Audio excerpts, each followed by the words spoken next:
It is my honor and privilege to have my guest. I got to get right to it. I can't waste time with the GOAT, the greatest quarterback in the history of the National Football League. Pretty much great at every damn thing he does, for crying out loud. I'm talking about the one and only Tom Brady. What's up, Big Tom? How are you, man? How's everything?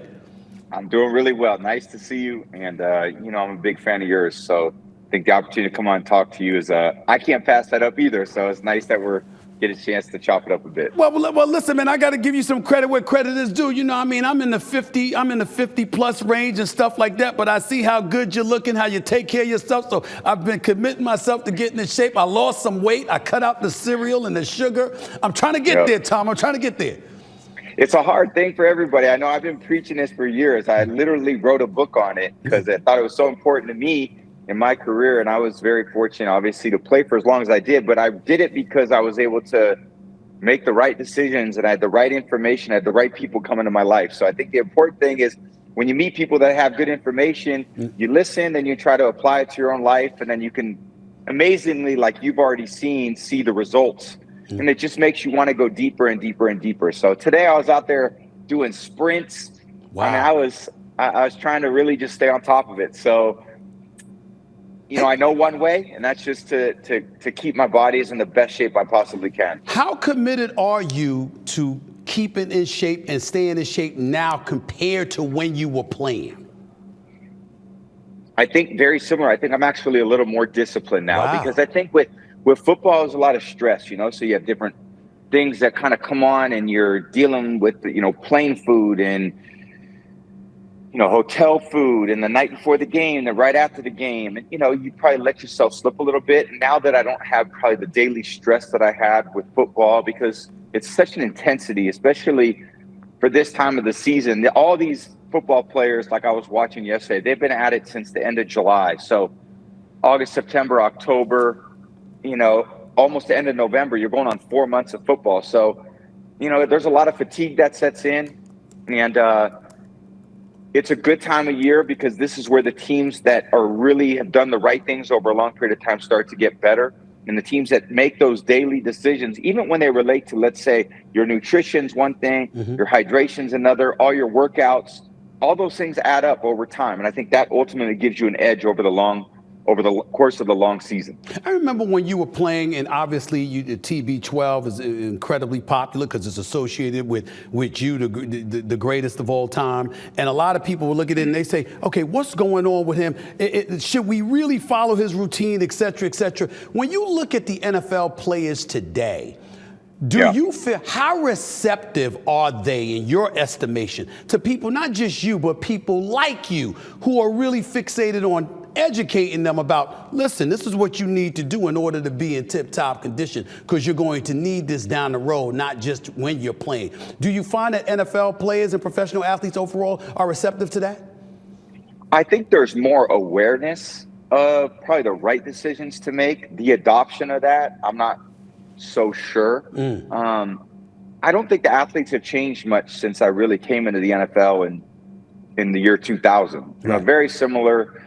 Everyone's big, everyone's fast, everyone's athletic, everyone has a similar, coming from the college background. I actually think college players were better prepared when I came out than they are now. Wow. Just because so many coaches are changing programs. And I would say there's not even a lot of college programs anymore. There's a lot of college teams, but not programs that are developing players. So as they get delivered to the NFL, they may be athletic, but they don't have much of the skills developed to be a professional. When I played at Michigan, I essentially played at a college program that was very similar to a pro environment. Okay. And I think parts of the things when I see these different players come in, they're not quite as prepared as they were. And I think the game has shown that over the last 12, 13 years. I think things have slipped a little bit. And, hopefully there's awareness around that. They can recreate it and build some of the product back like I believe that it could be, and the potential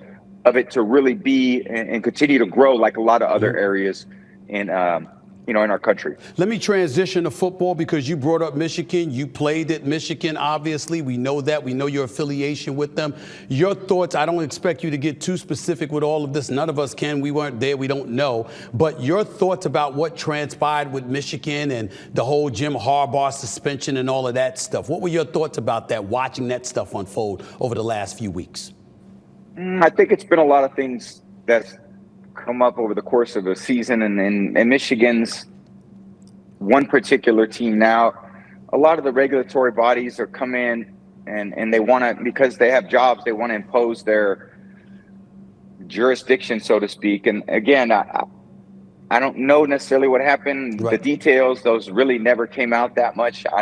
Certainly didn't hear much, but Coach Harbaugh, I guess, accepted whatever he accepted.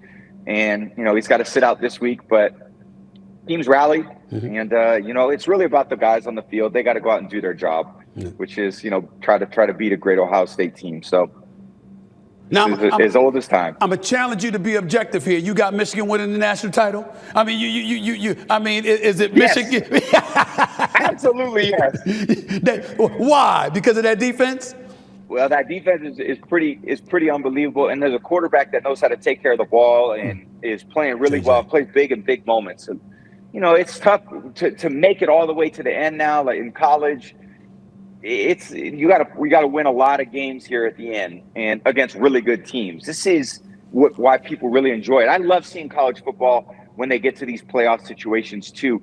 Some of the college football where I see a big time college program play a directional Tennessee school, it doesn't have the same luster as when you see some of these big programs play each other and compete. So I like seeing these guys compete when they're at big programs. They face off, the Georgias, the Alabamas, the Michigans, Ohio States. There's Oregon's had a hell of a season this year. So I love seeing this all come together here at the end. I think there's probably a lot of games for these guys. I'm sure they're really worn out as college athletes, but it does provide for great television. I'm going to tell you what I love seeing. I love seeing when you were playing around and you were on, I don't know whether it was a podcast or whatever, you were playing around with Shedeur Sanders and primetime Deion Sanders, and you alluded to, get his ass in the film room. You was joking around and you were laughing about that. But I took it as you being halfway serious, like reminding these college athletes, whether you're a star, whether you're an average player that has an opportunity to elevate yourself to stardom, there's a price that you have to be willing to pay in order to achieve that. And there was something that I saw in you where that motivational speaker, that person that was inspiring young minds came into play, and you were letting them know, listen, it all is glittering now, but all that glitters ain't gold. You're going to have to put in that work and keep on your grind and keep elevating. How important has that been for you, and how often do you do that, where you're talking to college athletes and giving them that kind of counsel and that kind of advice at this point in time in your life? I think one thing that's been really fun for me the last 12 months has been my ability to use my voice to educate other people on some of the things that I've learned through a long career professionally, but also through college, high school. Ultimately, I was very fortunate to maximize the potential and the opportunities that were in front of me. And there's nothing more than I would love to see than other people do the exact same thing. So Shedeur was one example. I talked to guys about what sustainable values and traits are in people, discipline, determination, your work ethic, your attitude, all those things you can bring with you every single day. I think the challenge, with what we're dealing with young people today is they all have the ability to self-promote and get gratification from their own self-promotion. When we were young, for me to be on the cover of Sports Illustrated, like my idol, Michael Jordan, was a big deal. So, man, I had to do a lot of good things over the course of an NFL season to get recognition to be on the cover of a Sports Illustrated. That was unbelievable. Right. I mean, I thought, holy shit, that was unbelievable for me. And I was in my 7th year. Now these young athletes have hundreds of thousands, sometimes over 1 million plus people follow them on their social accounts. And they think that there's something sustainable about that, because you have people paying attention to you. But we used to be paid attention for excellence, right? Not for making ourselves to get some moment that people could see, us being like a jackass, right? Okay, we're going to pay attention to that because he jumped off a a balcony into a pool. Like, okay, yeah, that may get a lot of clicks, but in the end, there's nothing sustainable about your excellence in that. So I've always thought, great, if I'm going to deal with people, I want to see them achieve and maximize their potential. They have to do that through discipline, through hard work, through commitment, through teamwork. And if you do that, there's a great reward. It may not be this instant gratification of you posting something about yourself and everyone liking it. And I think we're in that cycle where people think that because people are paying attention, they're liking something that actually means something. And I think if you want to build something great, that's over a long period of time. You better do the right things. You better be up early and staying late. You better care about your teammates. You better care about your organization, your coaches. You better communicate properly. You better figure out how to relate to your teammates. You better have a work ethic. You better practice the right things and work hard at your recovery and be focused during the season on what your job is. And I think even those things that, like I said, convey to Shador in a very short period of time, and I love him to death. But I want to do that for everybody because your social media account isn't going to determine how long your career is. I think what's going to determine. The thing about it that I think is very, very important is because what you're saying, I think, is an easy message for NFL players to receive because the business of the NFL keeps you humble. You could be here today, going tomorrow, and grown men inside that locker room get it. The college athlete, however, it's a tougher challenge, not just because of their youth and their being oblivious to the business aspect of it all, but also because of the things that you're saying, that level of popularity, you achieve it in college, you think that's supposed to carry over and it's going to be sustainable. And I think it's far, far, far more difficult for you to pull that off. So I think you're absolutely right, Tom. Have you thought about it in that light? The fact that the NFL, the business climate of the NFL, basically fosters you receiving that message that you just articulated a hell of a lot easier than college sports does for you in this day and age.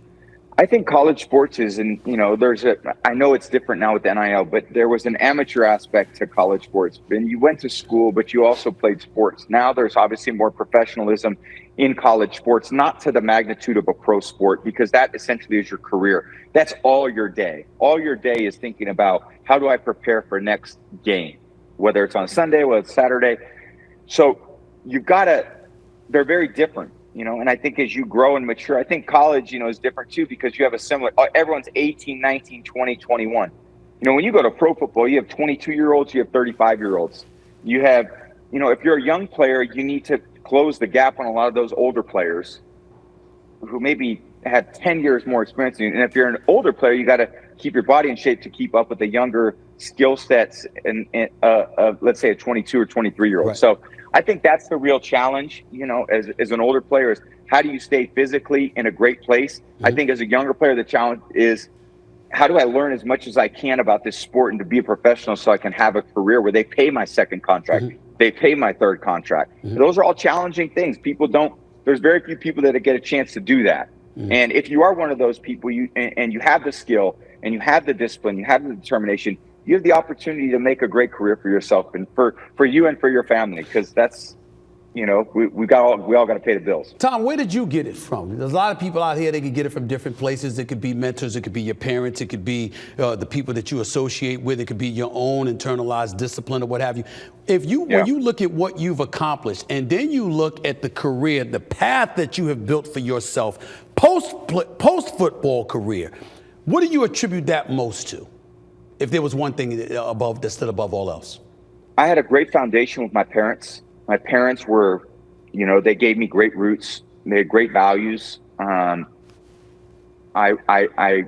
right people came into my life at the right time. This is all about people that came into my life.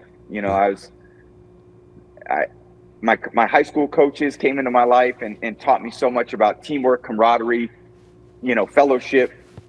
I got recruited to Michigan. There was an ultimate team program at Michigan when I was there. I had a sports psychologist, Greg Harden, come into my life, who was unbelievable, helped transform my mindset in a lot of different ways. Got drafted by the Patriots. Bill Belichick came into my life. I wanted to maintain my body. Alex Guerrero came into my life. Wanted to continue to work on my throwing mechanics. Tom House came into my life. My children came into my life. My parents continued to support me. So a lot of people that wanted to see me, really maximize my potential too.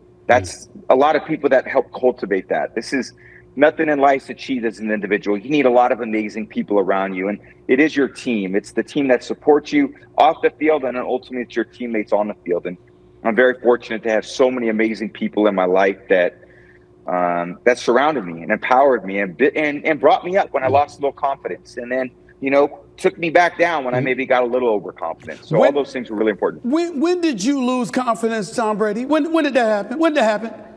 I think there's times where I walked into the locker room and I thought after a day of practice in Foxborough, and I thought, man, I'm the worst quarterback in the NFL. How could they even think of playing me on game day? Right. And because you go out there some days and it's just, not your best day. And I think the players that put a lot of pressure on themselves in practice to perform, those are the ones when you get to the game that perform really well. So many guys want to take it easy in practice. Oh, let me just make the week. I was someone, I really wanted to push us in practice. I wanted to see what we were made of. And if we were going to perform at a high level and we were going to be there when it really mattered at the end of the game, I wanted to see us do it in practice. And if we did in practice, I had a lot of belief that when we were out there on Sunday, I'd go in the huddle, fellas, we've done this before. We know exactly what to do. Come on. We got a minute and a half. This is right where we wanted to be. So a lot of it was, let's push ourselves as much as we can. Ultimately you play how you practice, and you better go out there and practice well. And certainly in a team environment, you've got to get all the other guys to practice well too. And when was Tom Brady overconfident or cocky? We see you always come across as humble. You always say the right things. You and Derek Jeter are the two most perfect dudes. I told Derek Jeter this a few weeks ago. I said, I can't find a bad quote from Derek Jeter. I can't find one. When were you overconfident? When did that happen? I think football humbles us all a little bit. I think football is a humbling sport. But you're right. I love Derek Jeter too, and he was one of the guys that I always looked up to because I felt like he always did it the right way. He had a great organization behind him, following the footsteps of so many amazing athletes, and he goes in there and he makes his own mark in his own way. He does everything the right way on and off the playing field, and I admire him so much for everything that he accomplished. But you're right. Those are the people that I hope the young athletes can look at, athletes like that who did it the right way, who just never cheated himself, never cheated the game, gave everything he had. His teammates all loved him. And, in the end, that all gives back to you in the end because you have all those memories, you have all those relationships. And, you're going to look back on your life and be pretty proud of what you accomplished. Listen, man, before I get into, because I want to get into your podcast, I really want to let everybody know about what you and Jim Gray, Larry Fitzgerald are doing. Let's Go, your podcast. But I got to ask you about this transition into football. What has it been like for you watching this year's version of the New England Patriots, your former team, struggle the way that it has struggled? 2-8 on the season, Mac Jones being screamed at by, Bill O'Brien. I've seen you argue with Bill O'Brien before, so that's nothing new, but I've never seen that. It was just a bad look for Mac Jones, make no mistake about it. What has that been like for you watching the New England Patriots this year and the way they've struggled? I think it's hard to see a team struggle that you care about so many of the people involved. I would say this, football is a hard sport.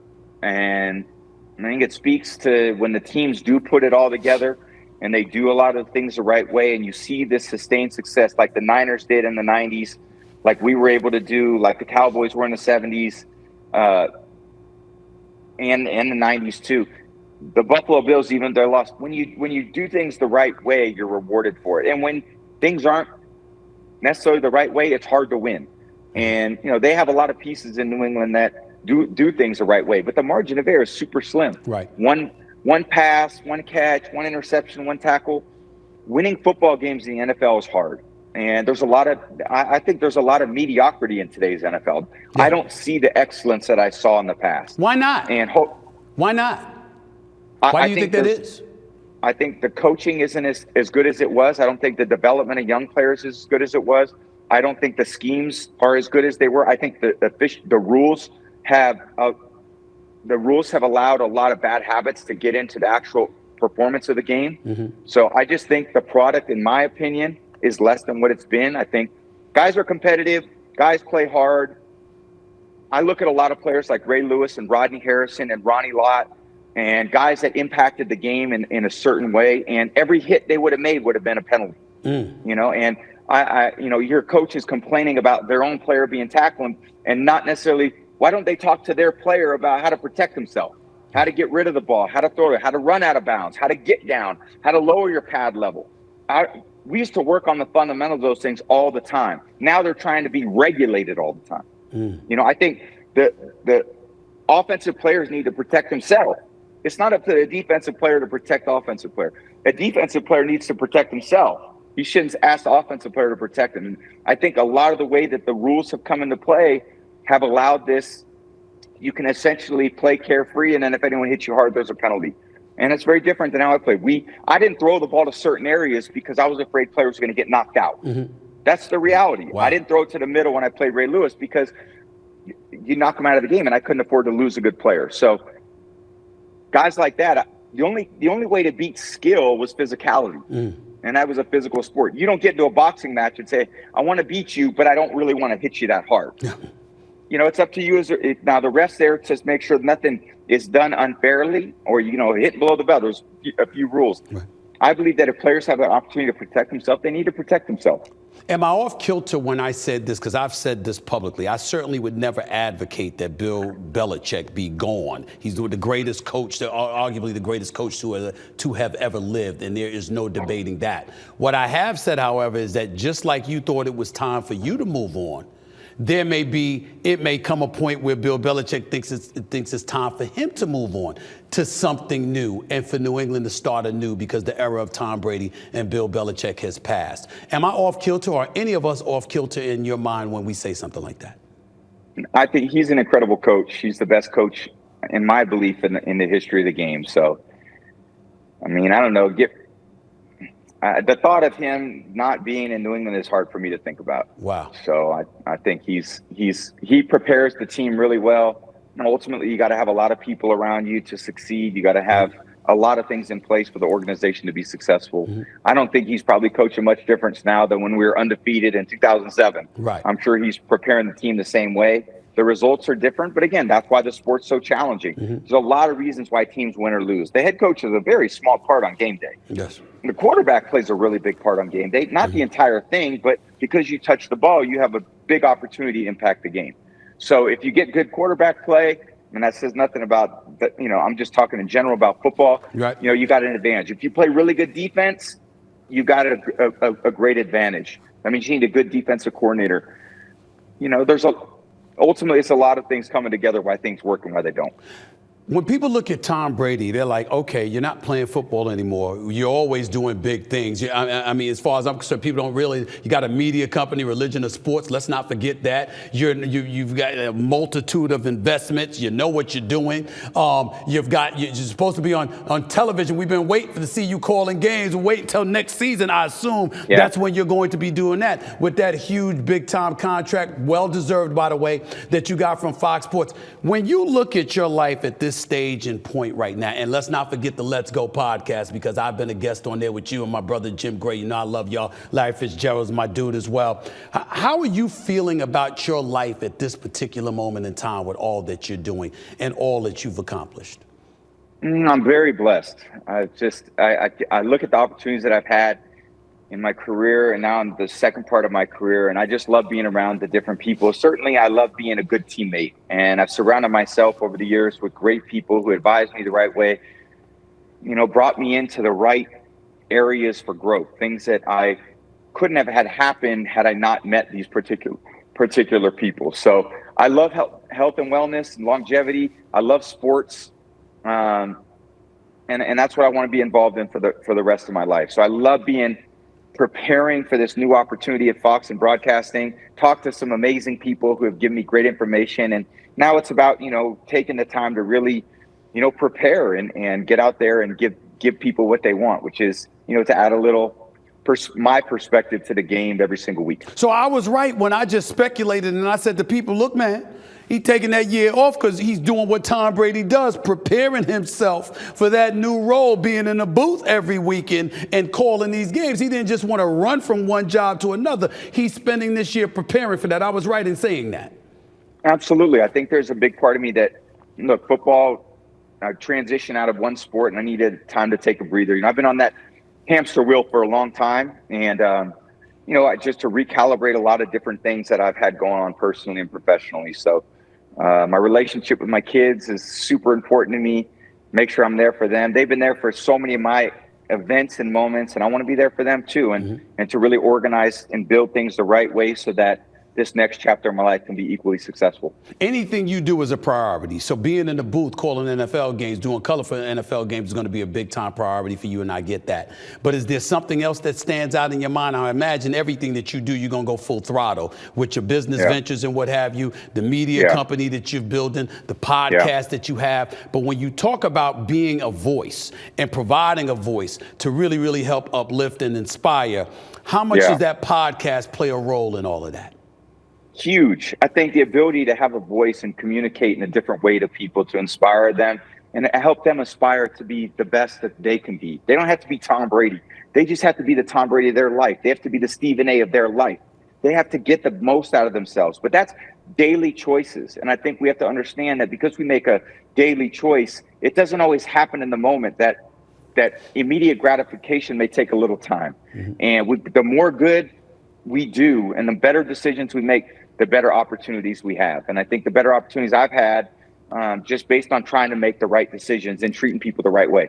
Before I let you get on out of here, man, Tony Romo is great in the booth. But I come from the days of Pat Summerall and John Madden, and I idolized Howard Cosell, and Al Michaels is still around doing his thing. I mean, you got a host of other people that are doing great work in this industry. I love and respect all of them. But there is something that comes with it, Tom Brady. You got to call it like you see it, and you might have to, and knowing football the way that you do, you're going to be like Peyton Manning and others where you can see stuff ahead of time and you know exactly what the rest of us don't know. Are you prepared to be perceived as a bad guy from time to time? I think that's okay. I think I'm going to do the best I could do. I don't have any agenda other than to hopefully uplift the sport in a positive way. I want to see players play at their best. And if I can ever help those players play a little bit better, that's what I want to do. I want to see the game grow. I'd love to see the product get better. I'd love to see more accountability on both sides of the ball. I'd love to see the referees do a better job. The organizations support their players in better ways. All of it is about, how do you take this amazing entity that we have in sports that brings our communities together and allow it to shine on a big stage. So I'm okay with, I'm going to do like I said, my very best. How people perceive that, there's no scoreboard at the end of this, just like for you, but I'm going to go in there with everything I got. Last question. Super Bowl favorites in each conference. Who do you got at this moment? I think Chiefs, Eagles, similar to last year. Really? Those are the teams that have played consistently well over a long period of time. Patrick gives the team an advantage every time he takes the field. And I think the way that the Eagles can run the ball and play defense gives them a big advantage. So it's going to be tough to get through those teams. Look, anything's possible. This is the NFL. So any team on a Sunday has the opportunity. If they don't play well, like in 2007, Patriots, Giants, Super Bowl, we didn't play our best. Another team played really well. They beat us. So how you get to that game, there's a lot of things that matter between now and then, but those teams have been really consistent the last 2 years. I'm a little surprised you didn't mention San Francisco, but thank God you didn't mention the Cowboys. I appreciate you. I appreciate you, my man. I appreciate you. I know that Niners are pretty good too. I got Niners you. are pretty good too. The great Tom Brady, man, I appreciate you so much taking time out of your busy schedule, man. Thank you so much for being on my show, man. Really appreciate it. My pleasure. Great seeing you. Thank you. Take care, buddy.